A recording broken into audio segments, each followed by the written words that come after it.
This is NDTV, and you're watching NDTV Prime.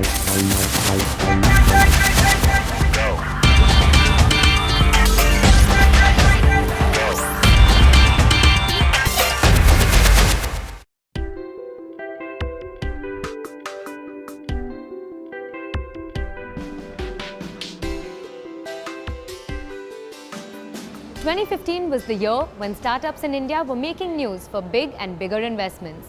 But now, as the first half of 2016 comes to a close, the story looks a little less rosy. Money is said to be tight and several are struggling.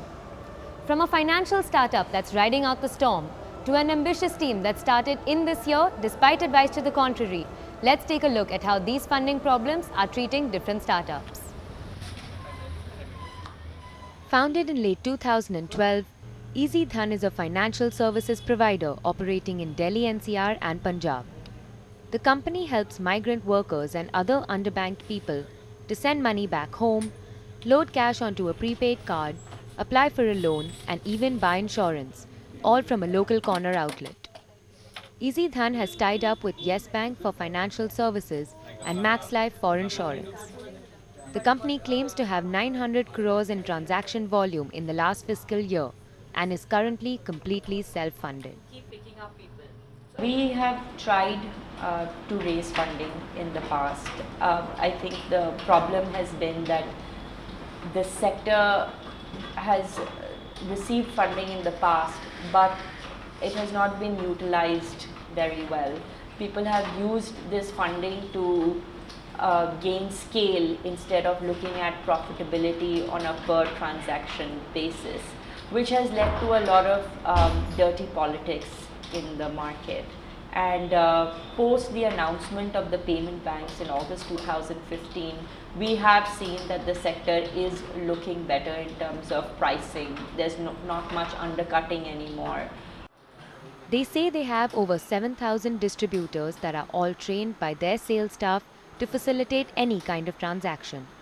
While financial technology, or fintech as it is known, is still said to be one of the hot sectors in 2016, investors don't seem to be backing financial startups that don't offer any unique technology, but a very different kind of asset.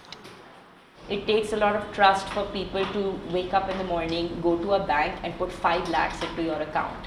We could disappear with that 5 lakhs and they couldn't see that again, but they trust us. So we've built up an element of trust with these distributors and retailers who work with us, and it's not easy to do that. And I feel that we haven't been able to show that to the investors. Neha is looking for 5 crores in funding for Easy Dhan, which she would use to expand the scope of her business to Mumbai, one of the largest domestic remittance markets in India. Further, she would bring on a CTO or co-founder to help develop better technology for the company. I don't want to go into something knowing that it might not work. And so I don't think that I'm going to focus on funding this year. I think what we want to focus on is breaking even. We want to focus on increasing the number of outlets and increasing the number of products. While startups that have been around for a while are now feeling the funding crunch in 2016, there are others that have decided to take the leap in this somewhat discouraging climate. In March earlier this year, 3 ex-Jabong employees set out to try and solve the daily commuting problems that all urban dwellers face. The peer-to-peer ride-sharing application Ridely works in real time to connect different travelers that are on similar routes. It saves users the trouble of having to use public transport and provides a cheaper and more environmentally friendly alternative. Through the app's inbuilt wallet, customers can make a cashless transfer directly to the carpooling vehicle's owner. Currently, it claims to cater to about 1,000 users in Delhi, Bangalore and Mumbai. I used to take alternative sources like buses and some sort of public transport. I tried carpooling and I tried a few apps here and there, and none of them fulfilled my problems. Ever since their launch, Ridely's founders have pitched for accelerator programs of IBM, BCG Ventures, IIT Delhi and Delhi Angels, as well as VC firms such as Lightspeed and Matrix Partners, none of which have worked out. Yet the company continues to move forward with no investor backing, and as they put it, very little investor feedback. So frankly, I would say in India, the feedback system is not really that much good. Technology is one of the important part which you have to consider when you are building a product, but none of the investors have actually asked anything about the technology from us. Ridely is currently available on Android devices, and the iOS version is still being developed. Since all their technology is created internally by the founders themselves, it cuts out the additional cost of hiring a tech development team. With a multi-step verification process for users, an onboarding process, and an intuitive map discovery tool, the company prides itself on its unique technological features. The USP of our app stands at the user discovery feature.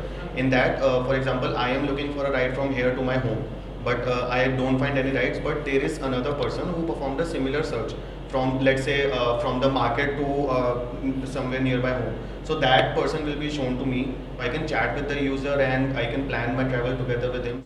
When the idea for Ridely came to Ankur, Varun, and Rachit, friends and other entrepreneurs warned them that this was not the right time and that funding would be very difficult.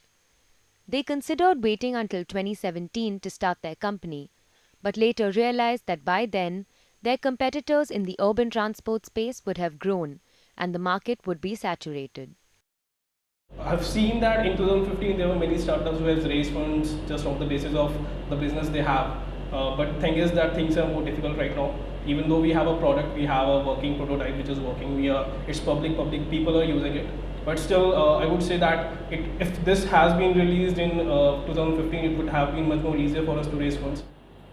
2016's funding climate didn't stop Ridely's founders, but other entrepreneurs might still be scared off by this dip. Does it mean that the window of opportunity in India's startup ecosystem is closing? Here's what partner, executive director, and investment manager at the venture capital firm Seed Fund has to say. So if you see in 2014-15, very large funding happened, say $200 million, $300 million. So those kind of deals are not happening. So overall, it is looking that the market has come down, but that is not the fact. So deal in the sub size, which is 2 to 10 millions, are happening a lot. The only thing we are missing right now is those mega 100, 200 million, $300 million deals. So while private markets go through a boom and lull market, so we are in lull phase. So I think after 6-8 months, the activity will again start happening. I'll see more deals happening after 6-8 months. Mark my word. Do not believe that there's any big bust is going to happen. It's continue to grow. A lot of opportunities will keep on happening. So India forever has changed. The startup world is not going to go anywhere. While startup funding saw a 40% dip in the first half of 2016, the number of deals made surprisingly saw a 32% rise. Lull is a great period to invest because there is no longer that crazy race to raise money. In fact, if you see, majority of the great company which we see today have been built in those lulls, right? Look at LinkedIn, it came out from 2002, post 2002 crash. Look at a lot of great companies like Slack and everything, they got built in 2008 to 2009-10 era. So all these big companies which are coming, Uber and everybody, they can't build that time.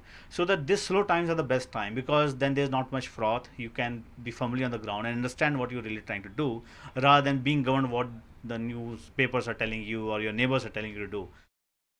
The second quarter of 2016 saw a 50 to 60% dip in funding. Now the question on everyone's mind is which sectors are hot and active in 2016 and which ones have cooled off.